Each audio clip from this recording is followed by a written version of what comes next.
for interviews, they polygraphed me.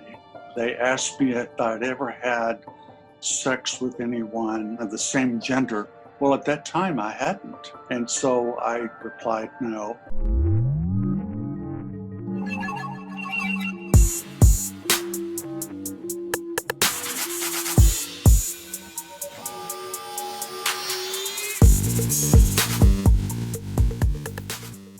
But it caused the needle to go up and down quite a bit. But I danced around it and I got hired.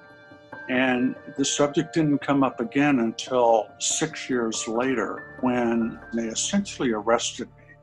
You do not have to be LGBTQ to care about what I'm about to say. I'm not LGBTQ and I do not have to be to speak up. Anti-LGBT rhetoric did not start yesterday. Homophobia did not start yesterday. This has been going on for generations. As far back and even further, the Immigration Act of 1917, members of the gay community were restricted from immigrating to the United States because they were deemed to exhibit quote-unquote psychopathic inferiority.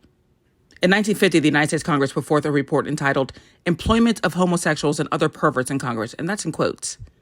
The purpose of the report was to find and remove quote-unquote moral perverts. In 1953, President Eisenhower issued an executive order based on this report, which prevented gay people from working in government. During the McCarthy era, a Democratic Senator, Lester Hunt, unalived himself after he was blackmailed into resigning from running for re-election, or they would expose that he had a gay son.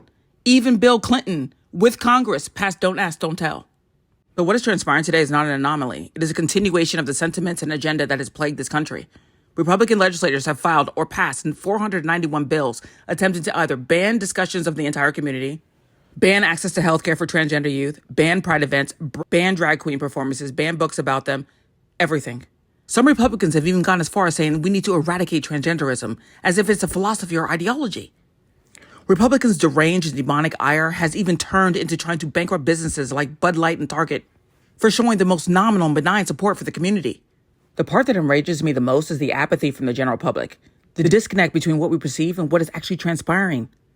Because let's face it, some of you are perfectly content criticizing the bigotry from afar while being totally detached from the implications of your complacency. Some of you feel relieved because at least you aren't the victim of the unhinged bigotry. Here's the truth. They aren't just coming for the LGBTQ community.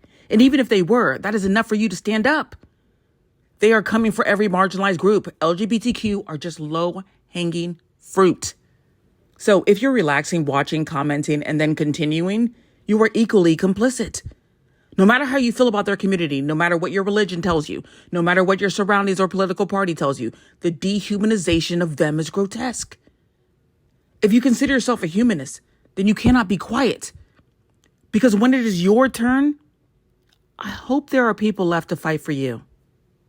And I just have to say one more thing. Can you kindly please, for once in your life, mind your fucking business? If they're not bothering you, leave them alone.